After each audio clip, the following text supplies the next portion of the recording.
Use your edge work. Good sticks.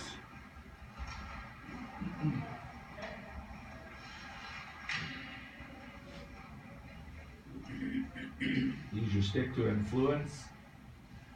Put a guy in a position where you want him to go, rather than allow him to go where he wants to go.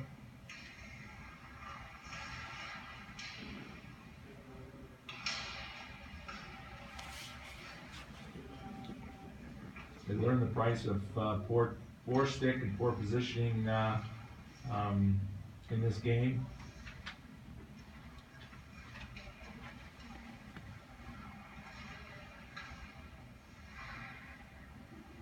Not about hitting the other guy, it's about being in the way and not allowing him to get through you.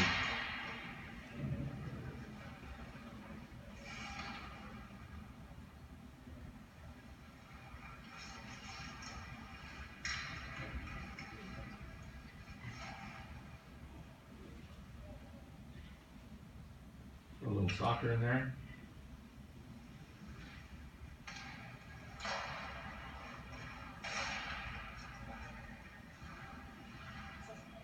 And then ended in a hurry. So again, move the nets even closer, and now the game happens in a hurry.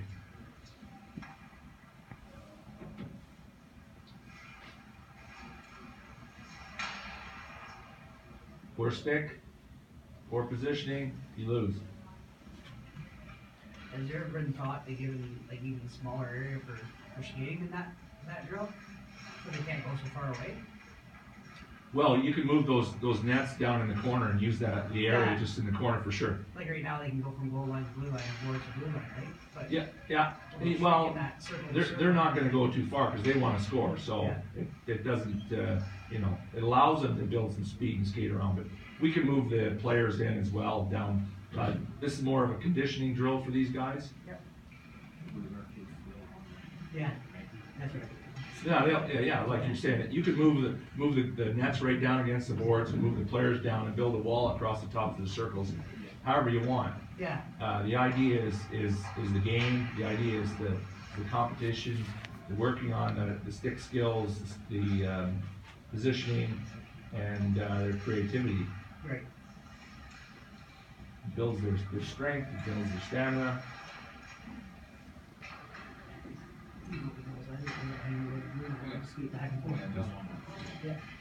And the game happens in a hurry.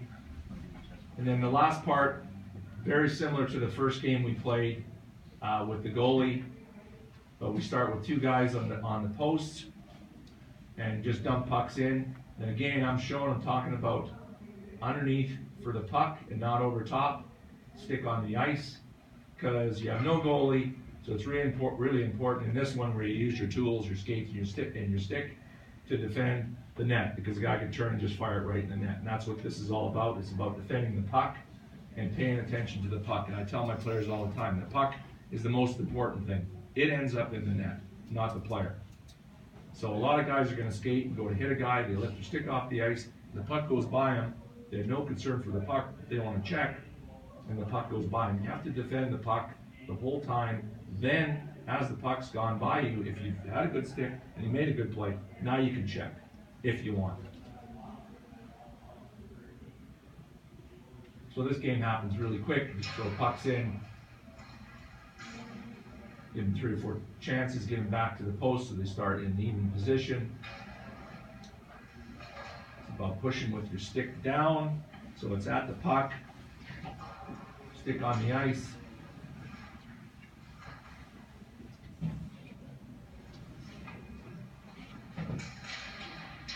And a little bit of a bump. So you have to proact when you're going to be hit. If you allow yourself to be hit, you're going to be pushed. So you push back or lean on your opponent when he's going to hit you. And that creates the energy and allows you to absorb the hit. Where if you just allow yourself to be hit, you have no energy to absorb his hit.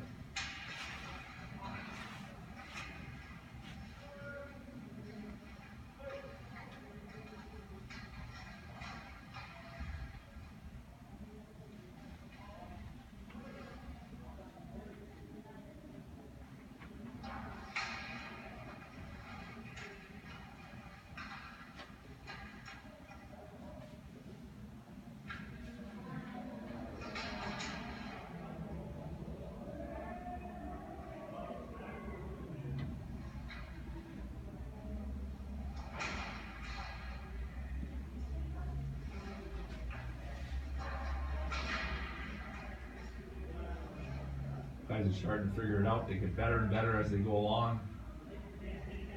How to use the energy and spin. Keep their stick on the ice. Use their feet. Guy McGray did a great job here.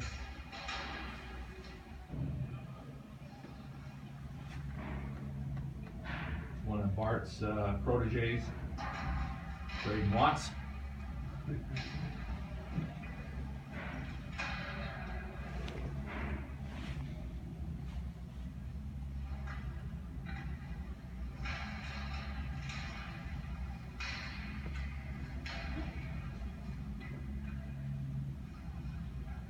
And during the practice, they probably get 1 or 2 of these battles in a practice, but you play a game like this for 5 minutes, and they get, 10 or 12 or 15 battles in 5 minutes. They're taking their turn through this drill. If this is the only drill you did in practice with your kids.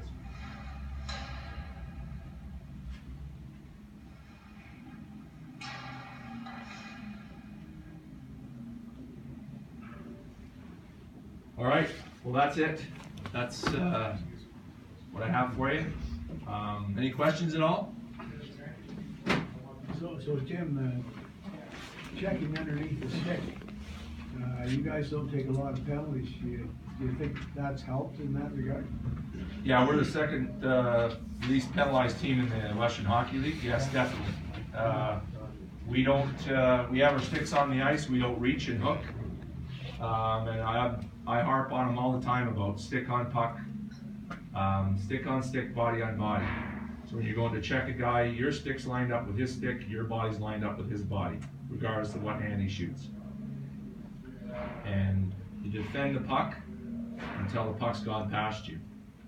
And we still have, guys that want to cheat and steal pucks, and all the guy does is move the puck and skate by it. So our other thing we talk about is when you forecheck, they have to pass the puck by you, not skate the puck by you. And that's really important. It's not about being physical, it's about being in the right position, so they have to pass the puck by you, that they can't just skate it by you.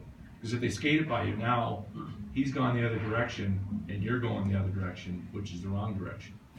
So, yeah, no, great question, Bart. It's all about feel-good penalties are the ones that you take when a guy hits you and you're not happy and you respond in the wrong way, or lazy penalties, which are stick-related for hooking, slashing, high sticking, and they're most often 200 feet from your own goal.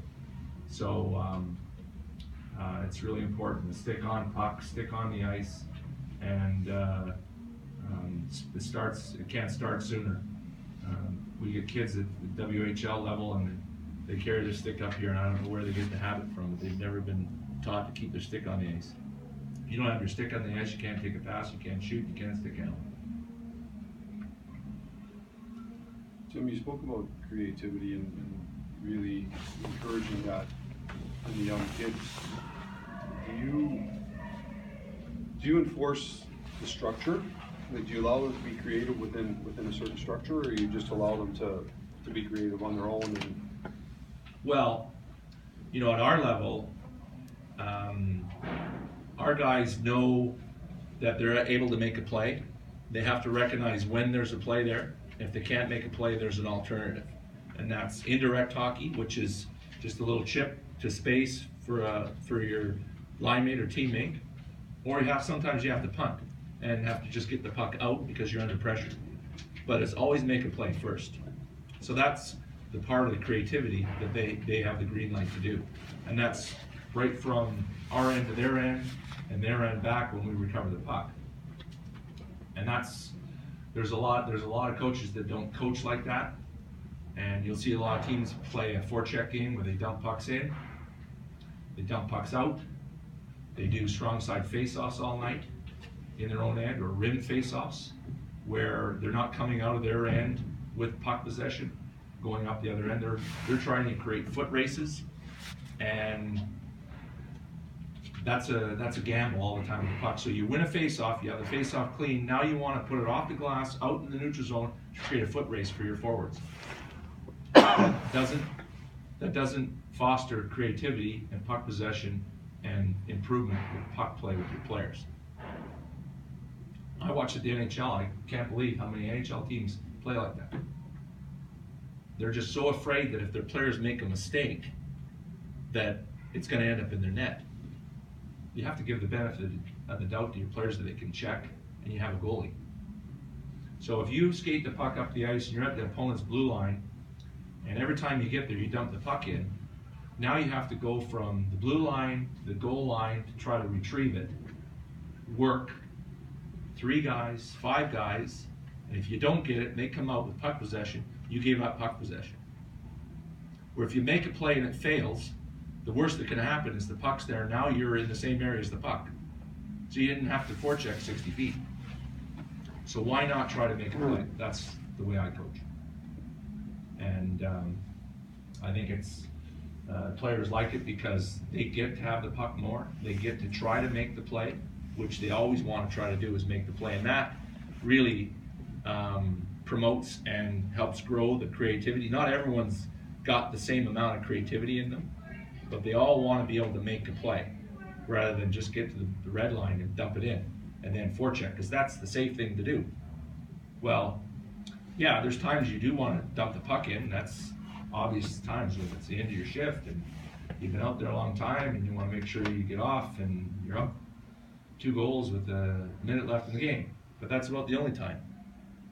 So, and you know, with these games and with the youth levels, the more they can have the puck on their stick, and that's my point, is the better. So the more you allow yourselves to practice to give the kids more touches, the better.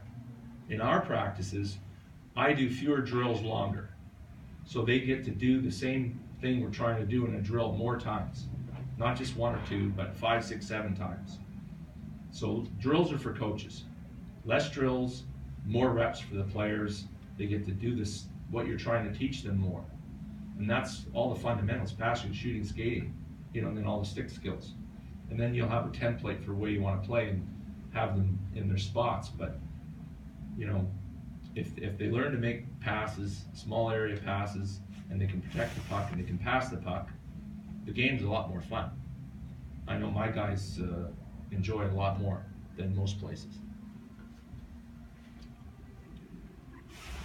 Any more questions? You have to make the game fun for them. It is a game, and even at the NHL level, being an assistant coach for 15 years, we talk about it all the time. You know, it's a job for them, and there's pressure every night to win, but it's sure nice when they can come to the rink and have some fun. And we try to start practice with a bit of a fun drill, or maybe end practice with a fun drill, just to get them in a good mood. Kind of whistle while you work is a bit of the saying that I like to use. It's not bad. Some days we practice with the music going full speed. Best practice we have because the music's going. 45-minute playlist, we go hard, and it's fun. They love it. So hockey's a game, and these kids, you know, they have so much going on in their life. They can't have fun when they come to the rink, and there's so much structure. They have to be here, and if they're not there, well, they get in trouble and this and that they don't just get to play. And we do a lot of drills in our practice that where they play through the drill. So it's not just one-dimensional. There's more steps to it that allows them to play through the drill. So they're getting a shot, they're getting a pass, they're skating, they're getting more than one guy involved. All this, but it makes it. And I know some levels it's hard to put that in when they're novice and house league players, but the fun part of it is the key, because we lose a lot of players because they don't think it's fun. They watch the NHL guys get to make sauce passes, and they come and they can never get to make one. You know, that's what they watch on TV. For sure. So, you know, if I can leave you with that, it's important to have fun out there. You know, we try to do things, and even at the World Junior this year, you know, all kids have different